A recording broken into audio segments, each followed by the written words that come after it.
never start out making a movie because it's a franchise or because, I mean, I guess some people do, but I would never be the type of person to start a project with the result in mind.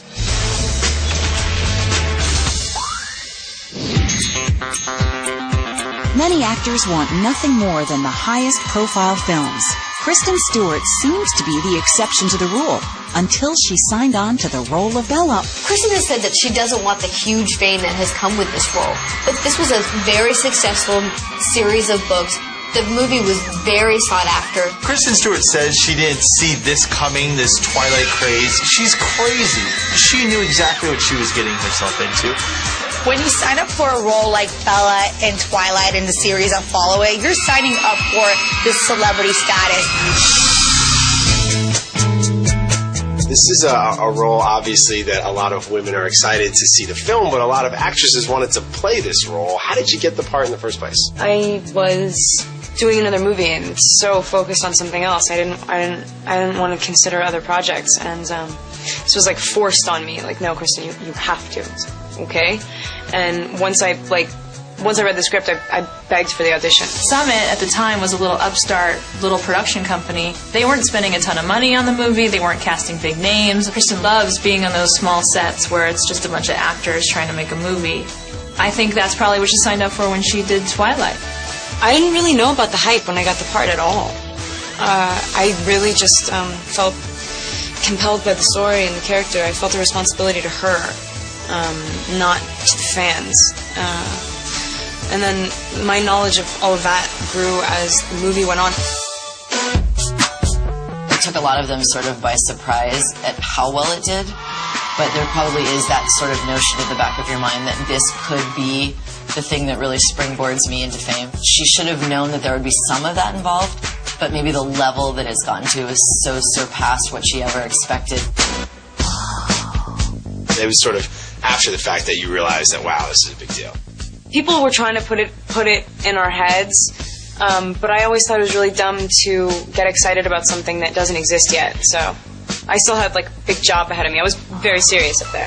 Kristen knew the popularity of the books, but we've seen many other popular book series come and go where they haven't catapulted to this kind of stratosphere where Twilight has. They had no idea the enormity of what this franchise would become. I thought we were doing a little cult movie.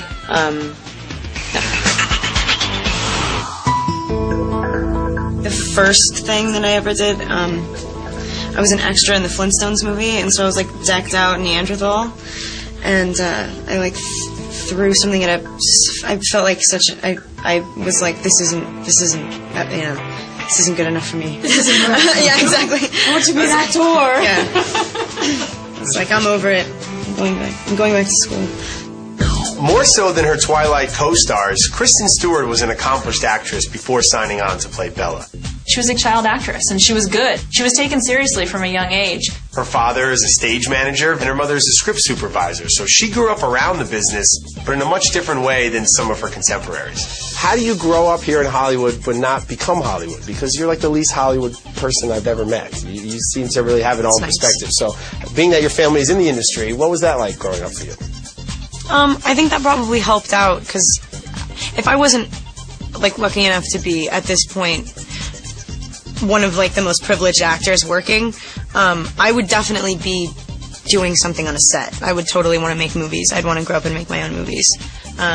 So maybe that helped at keeping me grounded, but I don't think their job had a whole lot to do with it. I think that I have just a good family. You know, a lot of people see Hollywood and they see the glitz, the glamour. From Kristen's perspective, she's used to the craft of Hollywood. So that's why she's kind of taken aback by all this. At the age of 11, Kristen Stewart starred opposite one of the icons in this industry, Jodie Foster in Panic Room. She's not intimidated by anything. She's a very, very strong-willed girl. And, no, I think really right away, I just felt like she was a good buddy. I genuinely didn't have to work on any kind of relationship with her because I really felt like she's somebody that I really enjoy being around. And I've said this before, but if I had a little girl, she'd be exactly the kind of girl I want. How did you feel when you got it? I was shocked. I was so excited.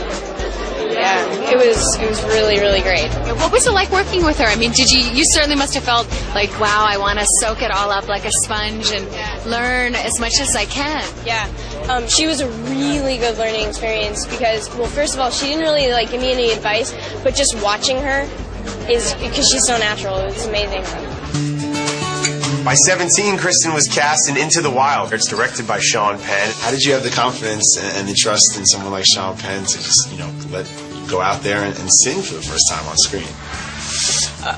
You don't know. Well, when Sean Penn asks you to do something, it's sort of, I mean, we'd pre-recorded songs, and he came up to me maybe 5 minutes before we were gonna do the first take, and he was like, we're just gonna lose the tracks. I think it'd be, a lot better if you just sing it out, just do it. I mean, they'll love you. It was like,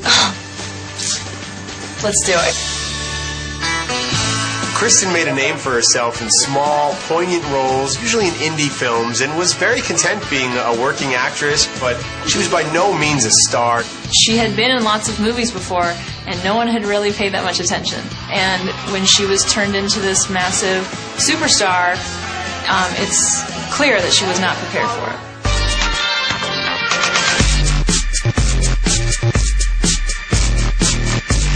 Whether or not Kristen knew what she was getting herself into, she's a celebrity now. She's famous. She's made it.